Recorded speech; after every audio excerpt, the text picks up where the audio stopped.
చార్సల్ అన్న మోడీకి మాత్రం తగిన గుణపాఠం చెప్పారు. ఆయనకు మెజార్టీ పరిస్థితి ఎన్డీఏ కూటమి ఉంటే తప్ప కొన్ని పార్టీల మద్దతు ఇస్తే తప్ప ఆయన పరిపాలన చేయలేదు.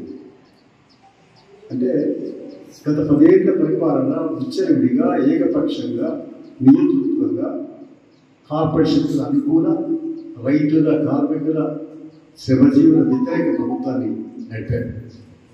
ఇప్పుడు ఒళ్ళు వంచుకొని ఒళ్ళు దగ్గర పెట్టుకొని పనిచేయాల్సిన పరిస్థితి ఏర్పడ్డారు. టీడీపీ అలాగే జేడీయూ నితీష్ కుమార్ ఇట్లా మిగతా చిన్న పార్టీలు మద్దతు చేయకపోతే ప్రభుత్వం ఏర్పాటు చేయలేదు. ఇది ఎవరికి మద్దతు ఇస్తే వాళ్ళు మరి ఇండియా కూడా ఇస్తే వాళ్ళు అధికారంలోకి వచ్చే అవకాశం ఉంది. బట్ అంటే మొత్తం మీద ఒక ప్రజాస్వామ్య పద్ధతులలో పరిపాలన చేయకపోతే నేను ఇంటికి పంపడే అనే పద్ధతిలో ప్రజలు పిలిపించారు.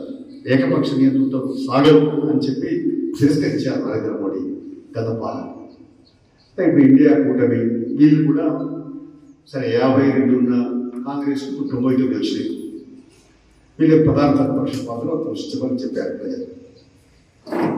వీళ్ళు ప్రధాన ప్రతిపక్ష పాత్రను ప్రతిపక్షాలు జరుపుకొని పోషించగలిగితే ఇండియా కూటమి మరింత నిర్మాణాత్మక పాత్ర పోషించడానికి అవకాశం ఉంది.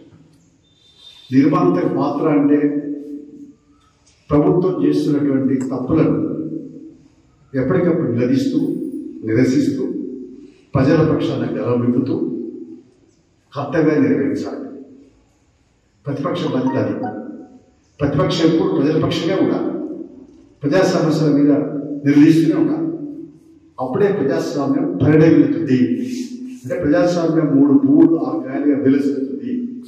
దానిపైన పరిశ్రమ చేయాల్సిన అవసరం ఉంది. అందుకని ఈ పార్టీల బలబలాలు ఇవన్నీ తెలిసిపెట్టి మేము బాధపడేది ఏంటంటే వామపక్షాలు కూడా బలహీనపడుతున్నటువంటి పరిస్థితి ఏర్పడతాం. సరే గత ఎన్నికలు ఎట్లా వచ్చినాయి, మరి గత సీట్లు వచ్చినాయి. 2-3 సీట్లు వెళ్ళినా ఎంతైనా 2000 వామపక్షాలు ఎందుకు తక్కువ సీట్లు వస్తున్నాయో గుర్తించుకోవాలి. దానిపైన భవిష్యత్తు కార్యాచరణ రూపొందించుకొని బలోపేతం కావడానికి ప్రయత్నించాలి. ప్రజాస్వామ్యం ఈ రకమైన పద్ధతులలో ప్రజలు తీర్పు ఇలా ఇచ్చినా లేదా వాళ్ళకే చిక్కుబడి తీర్పిచ్చారు. అందుకని ఈ పరిపాలన ఎలా ప్రభుత్వాలు చూడాలి. ఆంధ్రప్రదేశ్లో కూడా ప్రజలు గట్టిగానే అహంభావం పనికిరాదు. ప్రజాస్వామ్యంలో ప్రాతినిధ్యం ప్రధానము. అందరినీ కలవాలా, అందరితో మాట్లాడాలా. ముఖ్యమంత్రి రోజు ధర్మాలు నిర్వహించే పరిస్థితి ఉండాలి. అయితేనే అది ప్రజాస్వామ్యం అవ్వడం. ప్రజలు చెప్పుకుంటారు. పరిష్కారం కాకపోతే సంఘాలు పార్టీలు ఉద్యమిస్తాయి. ఆ పద్ధతి జరగాలి. తెలంగాణలో కూడా మనం చూసాం. అనేక సందర్భాల్లో ఇదే మీ అందరికీ ప్రెస్ కాన్ఫరెన్స్ కూడా చెప్పేవాడు.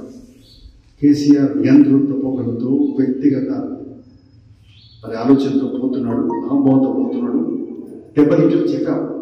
దెబ్బతిన్నాడు.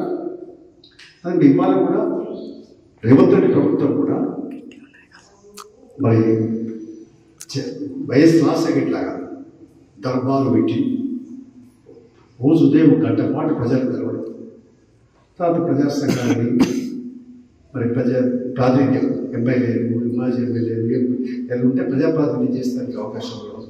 ఈ రకంగా చేస్తే ఒక మార్పు కనపడాలి.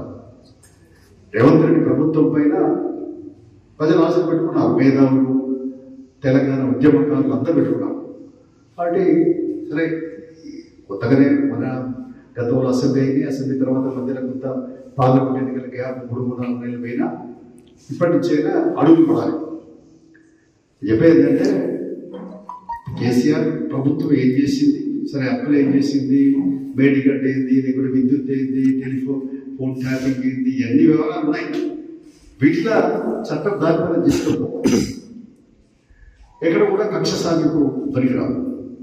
కాకపోతే ప్రజలు వీటిపైన మేడిగడ్డ సంబంధించి ఏదైతే ఉందో అక్కడ పునర్నిర్మాణం చేసుకొని దాన్ని ఎట్లా చేసి మరి ప్రజలకు నీళ్ళు అందించే పరీక్షలు పోవాలి. విద్యుత్తుకు సంబంధించిన విషయాలు కూడా, అలాగే ఇంకా ఇతర సంక్షేమ పథకాలకు సంబంధించి అసలు 10 ఏళ్ళుగా దోచుకున్నటువంటి రేషన్ కార్డు లేదా పక్కా ఇల్లు, ఇంకా మహిళలకు మరి సెల్ఫ్ హెల్ప్ గ్రూప్స్, వీటికి ఆర్థిక సహాయం, ఇలాంటి వాటి పైన కూడా ఇచ్చిన రుణమాఫీ. సరే పదే నేను ఆగస్టు 15 కూడా చేస్తుంటాను. సరే రుణం చేయండి, తప్పలేదు. ఏదైనా ఆగస్టు 15 కూడా అందరి గురించి మాట్లాడి చేస్తే మంచిదని నాకు అభిప్రాయం.